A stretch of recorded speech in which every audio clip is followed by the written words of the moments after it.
that educated working women in India specifically are among the top in the world in one particular aspect. Can you guess which one? Sorry? Technical skills, okay. Any other guesses? Okay, multitasking. Okay, okay. Banking. Okay. Any one last guess? I didn't hear anything from that table. Healthcare? Okay. Wow. I like this, you know. This research says that they're among the top in terms of ambition and aspiration, and the figure is 80%. And that really made everybody sit up, and this compares even with the US, which is at about 36 to 38%.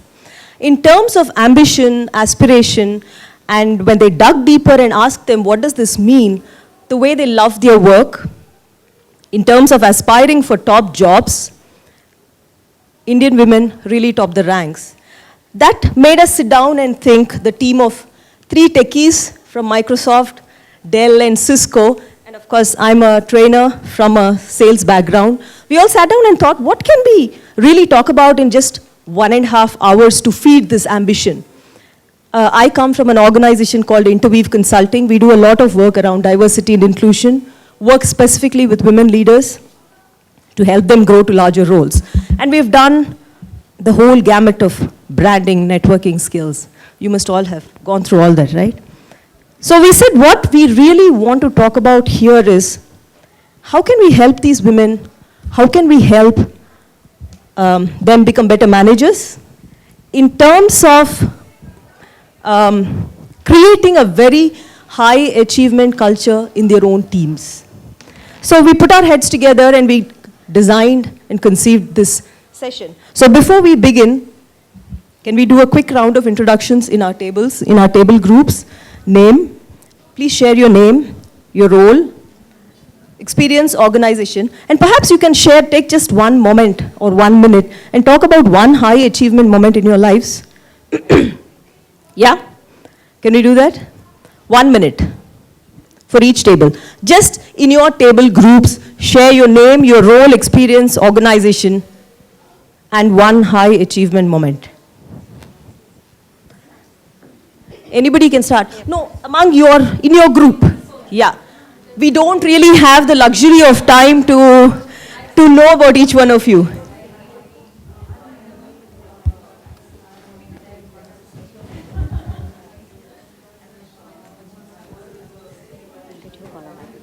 Yeah, this is...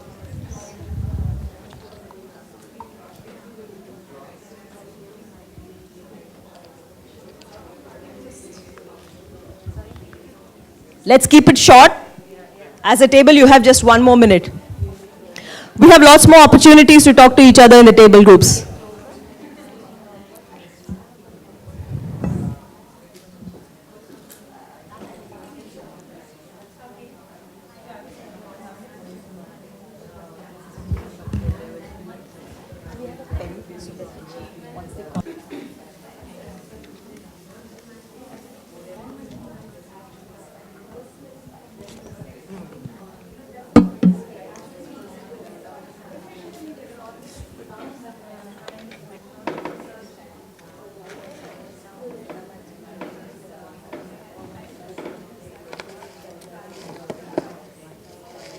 As I said, we have lots more opportunity to interact among our group.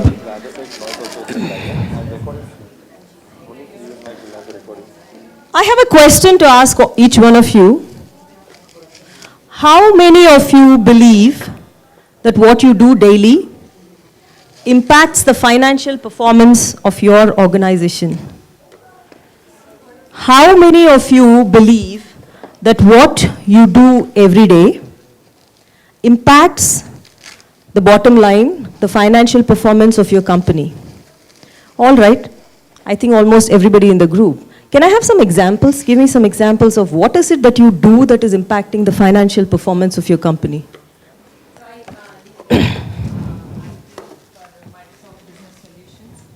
So the business group that I'm part of generates 1.5 billions revenue for Microsoft as a company annually. And how I deliver IT Is that what you do daily? I'm talking about the focus Right, is so- on what you do every day. Right, so what I'm talking about is when I deliver systems for how quickly we can sell, how good our customer partner experience is, it directly leads to the revenues and how the customer experience is. Wonderful. Thank you so much. Anybody else wants to take a go? Yeah. So I'm a developer lead in Microsoft, and one of the examples that I can think of is. You should hold it a little closer. Okay, is this better? Yes. Yeah. I can give an example from my day-to-day activities that I do, how I can, save money for the company and has financial impact. So we work on distributed systems in Bing, and we submit, jobs to the backend, which operate against huge amounts of data. So if I submit jobs that are more optimal and performant, the job will run in 2 minutes versus 2 hours. And collectively, that's going to consume, literally save dollar amount for my company. Right. Thank you so much. Just pass the mic over there to that table. Thanks. Hi, I manage the QE team for interop and system testing in VMware, wherein I'm responsible for system testing and interop testing of all the solutions which are being released from VMware, right? Okay, how do I see that I'm impacting the financial performance of my company? Day to day, yes, my team is testing, right, from both system testing and interop perspective. And many of the customers buy either one or more solutions from VMware, okay? Unless my team is motivated, they'll not be able to do a productive job, right? So each and every day, each and every minute counts for me. So how are they, doing the testing, right? So definitely it has got an impact on the customer focus. So quite natural, on the finance perspective. Right. Thanks. Thank you. Yeah. The project that I run for NetApp is a platform that allows this particular product to enter any data center as a Trojan horse, so which is very unobtrusive, not in the viral sense, in a very positive sense, so saving money for people where they don't have to invest in extra hardware or disks. And I almost get numbers of what we sell due to what I do or my team does on a daily basis. So it's almost like I have my revenue numbers on a weekly basis, and I know what impact my team has on the bottom line. All right. Thank you. Anybody in that? So I work with McKinsey, and McKinsey is not a company that's known for software, it's known for consulting, but we actually do have an IT group, and we build software solutions for our clients. And so every day, our consultants work with our clients, and we work with the consultants, and they rely on us pretty much for every single software solution that we give to them. And so our interaction with them and their interaction with the clients and what goes to the client as a McKinsey product is the impact that we try to create within the group. And so that's fairly iterative for Great. us. Thank you so much. I think I have a fair idea of what I've heard just now. So what we are really saying here is what you said and what you said. The product that I'm creating, the service that I'm creating, the focus that is there in servicing the client. Now what we are going to really talk about, and this is something that came to us as we were looking at research and as we were looking at what shall we talk to managers who are managing people, as well as managers who are managing managers. I think there are some of you who are managing managers too. How many of you? And all of you are managing people, right? So we said, and what we are going to talk about today is really something diametrically opposite to what we have been thinking till now. When I started my career as head of marketing, we were doing automatic identification products, and that is your barcode printers and scanners. I had a team of 10 very aggressive Punjabi sales guys. Any Punjabis here? Right, yeah, you know what I mean. Very good, exceptionally good sales guys. But my entire focus was on how many are we selling? How much are we selling? How many cold calls are we making? How many are getting converted? So my entire focus was there. But then David Meister, on whose research we draw very heavily today from, talks about something very different, very, very different. And I want to share with you what he's talking about. He did something very interesting. He went and identified about 139 offices and firms across 15 countries And he started by looking at their financial performance, profit margins. You were all talking about bottom lines, right? Profit margin, revenue generation, profit per employee. And then he went and talked to them and asked them, what is it that you're doing here that is making you perform so well? And the results of the study and the results of that research gave us so much of learning that we said we must share it with this group of technical managers and managers of managers. He said something very interesting and different. And I think I heard somebody talking about that in that group. He said, it's all about you start by energizing, exciting, and enthusing your people. Start there. Once you do that, that is going to result in high standards of performance. Step 2, cultivate teamwork and good employee attitudes. And we'll spend a little time on understanding what is this good employee attitudes. This will result in customer satisfaction. He says, all this will impact the bottom line. So he identified when he went and spoke to these organizations, when he spoke to, first he spoke to the employers, the managers, and asked them, what is it that you're doing? And then he went and validated it with the employees. Are your managers really doing this? And he identified 9 factors. And this is interesting, especially I think for engineers. The 9 factors are the ones beneath the financial performance. Quality of work and customer relationships, employee satisfaction, and these 7, empowerment, coaching, high standards, long-term orientation, commitment, enthusiasm, training and development, fair compensation. Totally these 9 factors. The interesting thing of this research was that after he found the 9 factors, he really did a statistical correlation. All of you must be aware of statistical correlations. And he said, if you have these 7, 1, 2, 3, the last 2 lines, if you have these 7 in place, automatically you get employee satisfaction. That immediately resulted in quality of work and financial performance. And thankfully, he also gave us data. As a leadership skills and behavioral skills trainer, whenever I go, people are asking me, so how is this going to, you're talking about coaching, you're talking about customer satisfaction. How is this impacting the bottom line? And I think Meister has got the answer. He says, if you increase employee satisfaction by 20%, and that can happen clearly, he's saying, by the 7, it will immediately result in a 42% increase in financial performance. So he's not talking about product. He's not talking about going after and selling it, creating the product. He's talking fundamentally about focus on your people. Do you see any interesting patterns in that? Let's focus on the 7, the last 7. Do you see any pattern?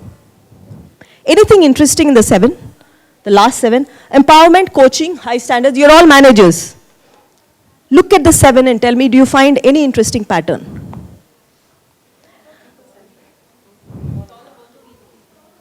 It's all about people-centric, okay?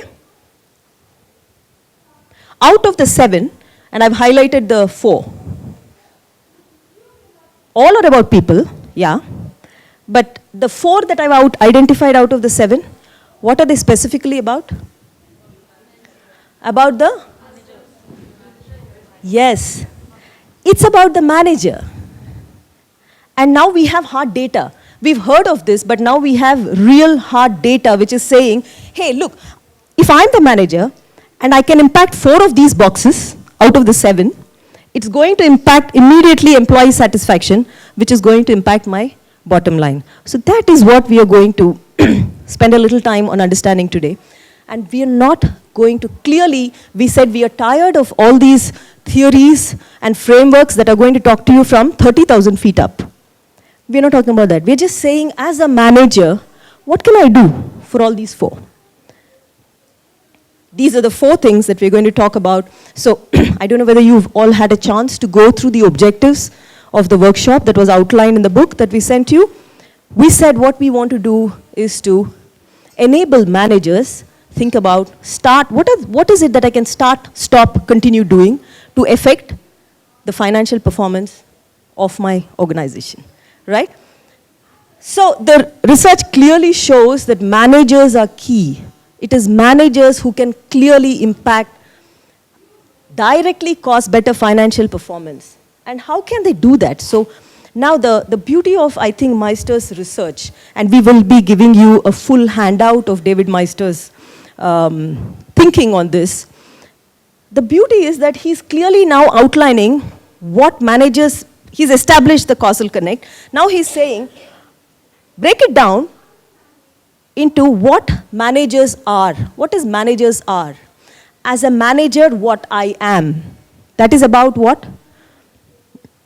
So, for example, I still remember the very first manager that I worked with. She was a woman. She is a woman. She's still alive.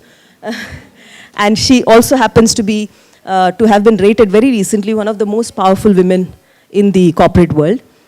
I still remember her as a very, very hard taskmaster. But she was also a very genuine person, right? So when we talk about what managers are, we are really talking about what? Sorry? The traits and the behaviors. The traits. We are talking about the traits and characteristics, and we are going to list that down. The second element is what managers should believe. First is what managers must be, the traits and characteristics. Second is what managers must believe. What is about belief? What is this funda about belief? Their values?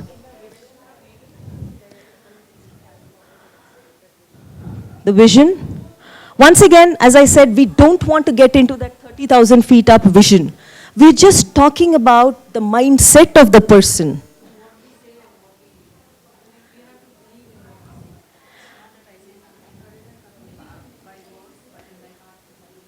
So tell me a belief. Tell me a belief. Tell me an example of a belief. What's a belief that you hold? You're all managers. Okay. Yes, I like that. Yes. Yes. Honesty, integrity, openness of communication. What else? What else? Courage and conviction. But those are traits, right? Yeah? What is a belief? Nah. Give me something little more. What do you believe in when you're making your team work hard? I like this one. What is that again? I believe that people are essentially good. Yes. All people are capable, they have potential. That's a belief, yes. Yes. What else? Yes. Yes. Anything can be, anybody can be improved. Anything can be improved, yes. Right intentions when they do something. So that helps to understand and empathize with them.